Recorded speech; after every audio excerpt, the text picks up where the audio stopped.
did it. They fucking did it. Winning at Carolina. There's so much to say. So proud of this team. This was a series where each home team won through the first 6 games, but the Rangers won it in the 7th, and they were the better team.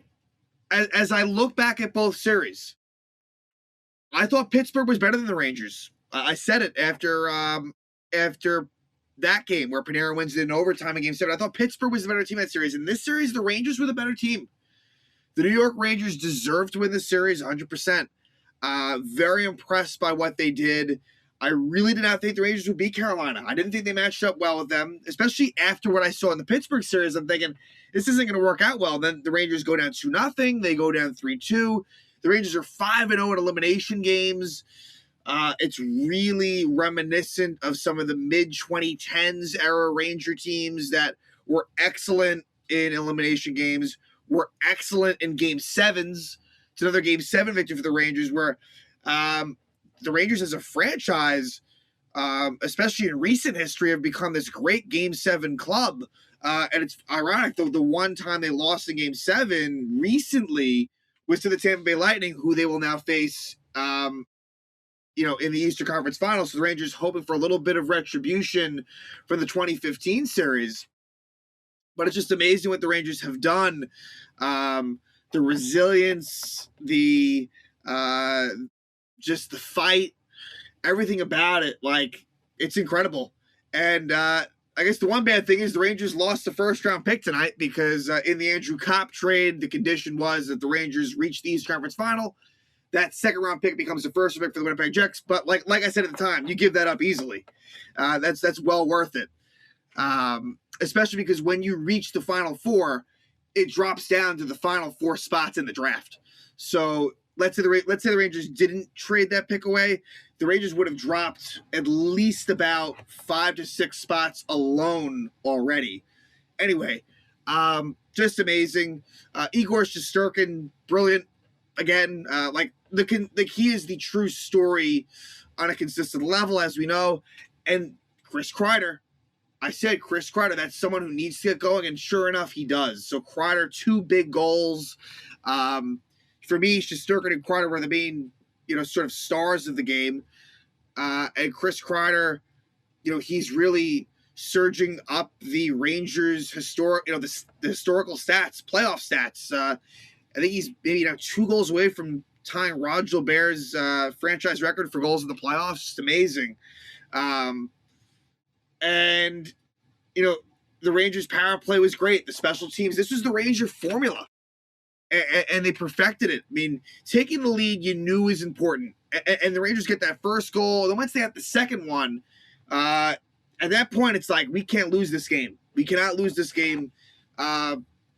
It's just incredible that the Rangers were able to do this against a Carolina team that was really good this season, really good at home too. I mean, winning at Carolina is not easy, and the Rangers got it done.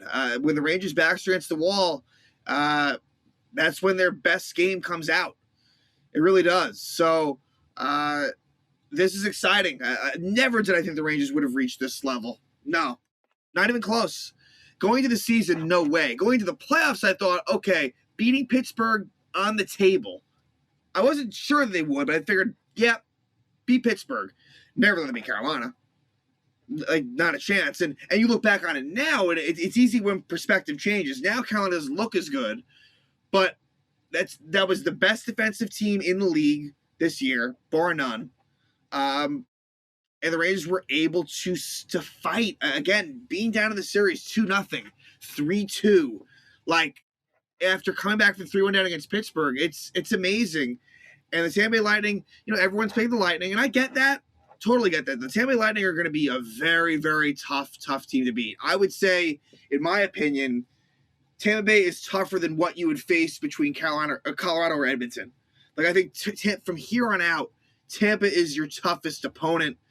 If you somehow get by Tampa, I think the level of difficulty decreases. I think that's just my opinion. But the Lightning, that'll be difficult. But the Rangers, the way they've been, the Rangers do have home ice in this Lightning series. I believe that they will be able to hold their own. I do not think that they will be embarrassed. Tampa Bay will be very rested. The Rangers will definitely be the more tired team, but that could work to your advantage, especially in game one. In game one, I think the Rangers could really, sort of stay, if they can keep that adrenaline going from the Hurricane series, I really think that, that could work to their advantage. I think eventually as the series wears on, Tampa Bay sort of gets into their flow. The Rangers get a little bit tired. It could be tricky, but we'll be interested to see. But anyway, in terms of this game, Shesterkin was fantastic, like I said. But the Rangers got off to an early start. The Rangers draw a penalty. Andrew Kopp is hooked by Sebastian Aho. And it is a power play goal towards the end of it. Adam Fox, his 5th goal of the playoffs. I thought Adam Fox was fantastic in this game. He continues to rack up the points. He has 18 points through the first 2 rounds of the playoffs. He's been brilliant. And Fox scores. Lafreniere with a really nice assist, and Andrew Kopp with the other assist. And this was towards the end of the power play. So what had happened was Fox comes back on as the second unit was on. And Fox, he's someone that really probably should play the full 2 minutes. Because this reminds me of game 4 where Trouba was in the box. Fox makes a key play and therefore, was able to lead to the Vetrano goal in game 4. And then he comes on here, scores the goal. So Fox makes it 1-0. Jacob Trouba would take a high sticking penalty at 4:18, but the Rangers killed it off. And that's key right there. That was a quick power play after the Rangers take 1-0 lead. And the Rangers penalty kill gets it done. Special teams was awesome for the most part in this game. Then Jacob Trouba does what he does. A physical big hit on Seth Jarvis, which leads to a too many men on the ice penalty on Carolina. Trouba has been, and it reminds me, and look, he is nowhere near this level of player. Believe me, I have my issues with Jacob Trouba, but it almost reminds me of like a Scott Stevens or a Chris Pronger, like where he is just laying dudes out.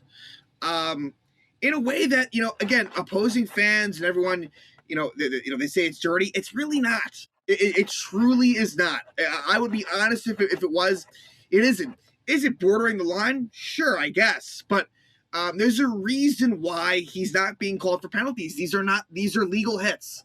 And, you feel bad for Jarvis. You hope he's okay. But Jacob Trouba making his presence felt in that way. And what happens?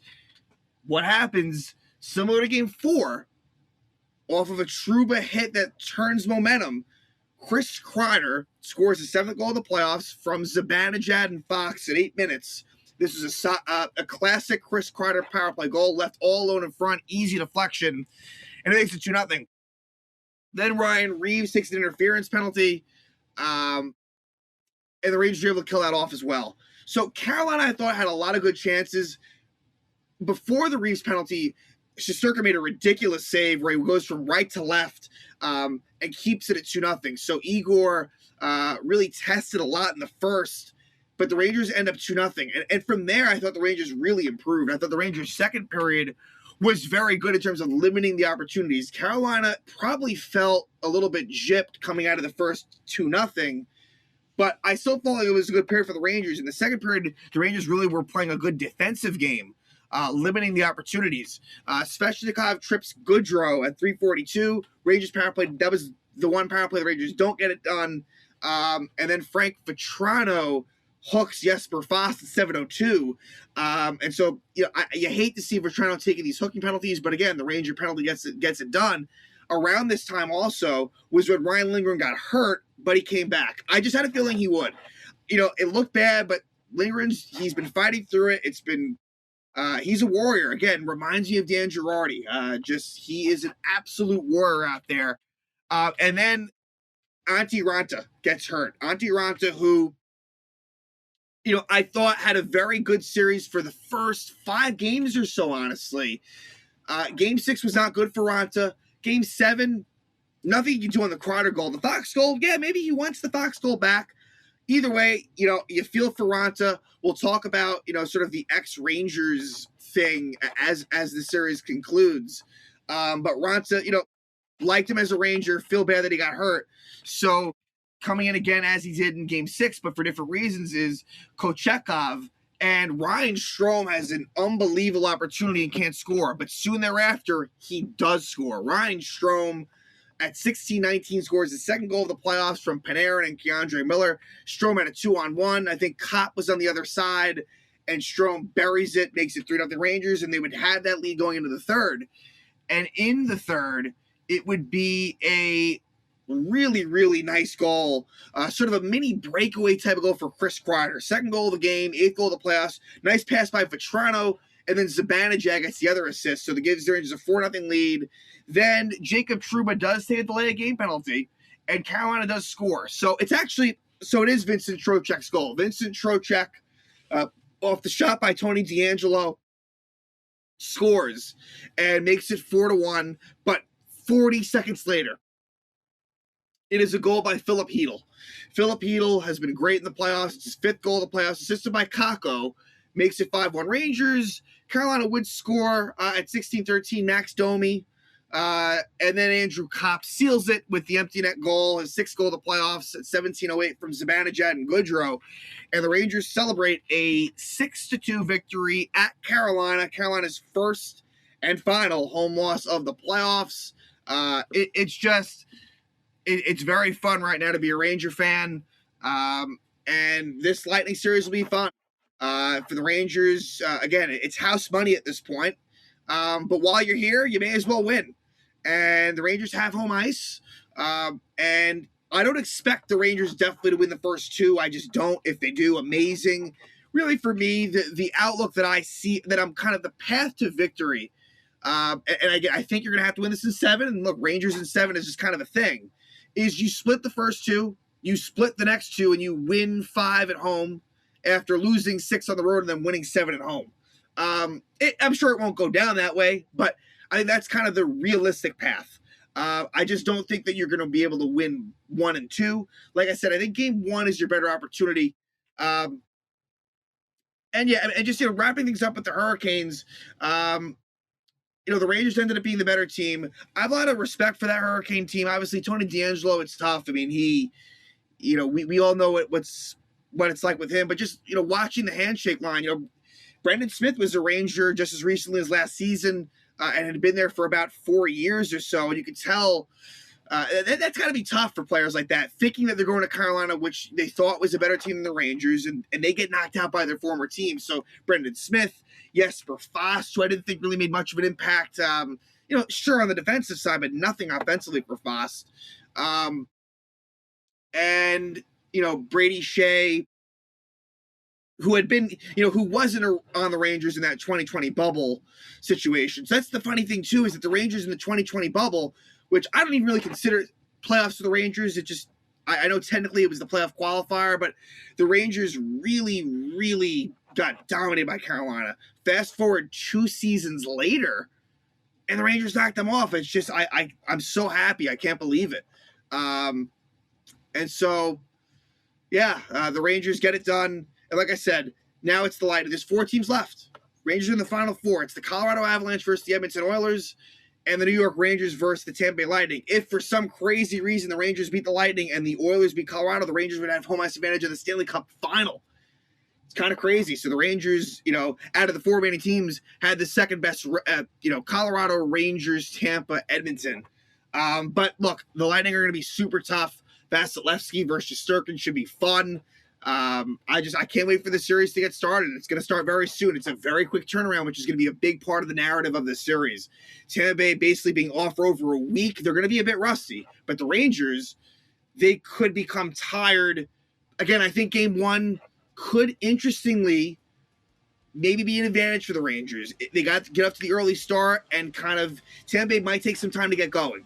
So we'll see what happens. But again, so happy for what the Rangers are doing, making it to the Eastern Conference Final.